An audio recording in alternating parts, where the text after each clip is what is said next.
आपण एकदम एक छोटा बारीक चमचा तेल घेतले, त्यामध्ये मिरच्या टाकून घेऊ आणि मिरच्यांना ह्या चांगले काळे डाग पडेपर्यंत आपल्याला भाजून घ्यायच्यात. मी इथं तेल टाकले, तुम्हाला नसेल तेल पाहिजे तर तुम्ही नुसतं सुक्या तशा भाजा. जेवढ्या मिरच्या छान भाजाल तेवढा आपला ठेचा चांगला होतो. आपल्या मिरच्या भाजल्यात, त्यामध्ये लसूण, इथे आपण चवीनुसार मीठ घेणार आहे. त्यामध्ये 2 टमाटे घेतले, तो परतून घेणार.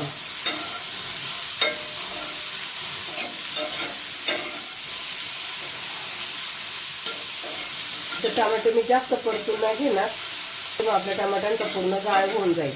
टमाट्यामध्ये थोडंसं पाणी सुटलं ना, गॅस बंद करून टाकायचा.